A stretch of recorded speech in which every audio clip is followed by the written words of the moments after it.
Okay, so we're going to be doing a print cut with these decals. I'm trying to center between this point and this point. And the circle that's around it, I'm going to make it into a print cut first, and then we'll duplicate them after that. So we'll go into library and then click on the cut contour, but you cannot have the stroke black. So I'm going to clear that out. So now it's just what we want. It's going to follow this path. The plotter's going to, we're creating the line for the Suma to follow. The next thing I like to do is I'm gonna start from the top left, and we're gonna make the width of this 48. We only need 20 of them, so let's see how many we can make fit in this space.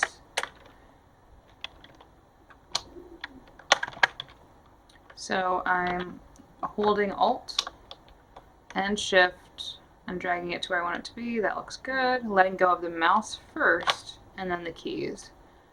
So then we'll select it again and just Control D, D, D, D. So let's see where we're at. We have 6, 7, 8, 9, 10, 11, 12, 13, 14, 15, 16.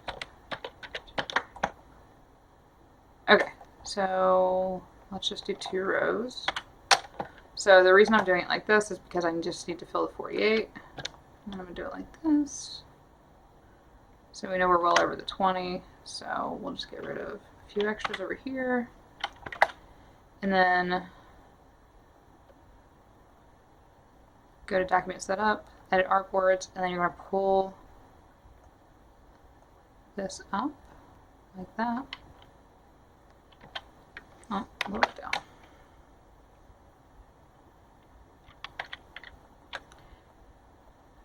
And now, because there's more space over here, I'm going to group it, and I'm going to center it in this area, which you could either do like both center lines, or with this you could do center here, center there, and that'll also center them. So now I'm hitting Control Shift S, which is our save as. I'm going to create a folder called Production.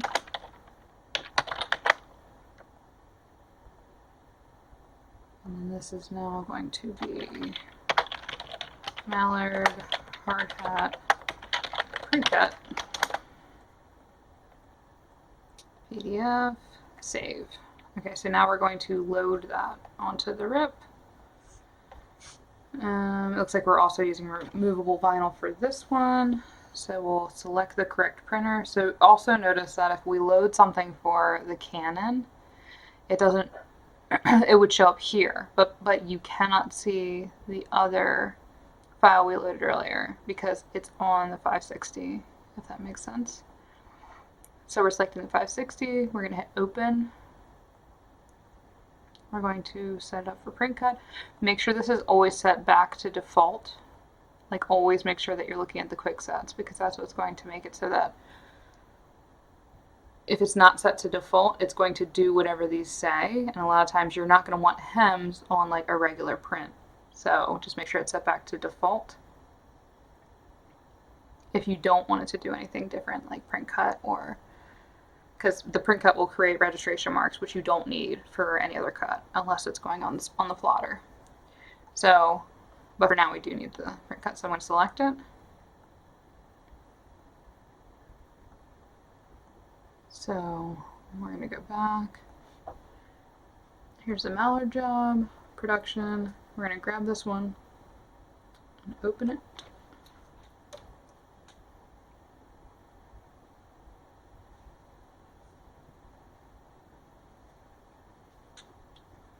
Okay, this is exactly what we want. And nothing should change. So we have our contour cut selection right here. So if you uncheck this, you'll see that the cut paths disappear. So that just shows that it's correct. So with this setting, if you go to finishing and then go to marks, this is usually selected. And what that's going to do is it's going to pull. This is why file names are so important, because it's going to pull the file name. So this is what's going to print on it. So whoever's in production will be able to easily tell what job it is. Submit.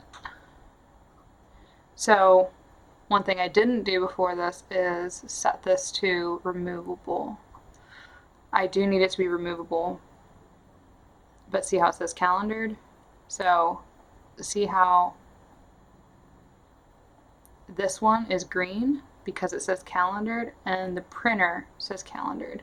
So if they're not in line, then if they're not the same, that's the only time that you ever get to see it.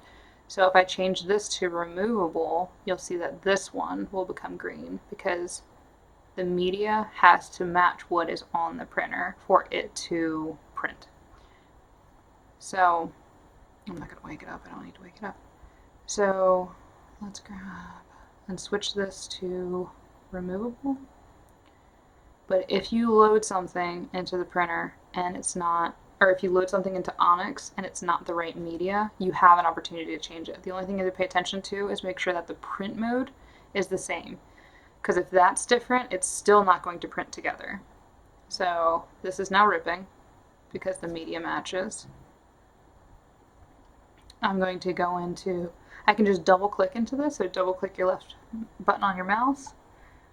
And then we can change.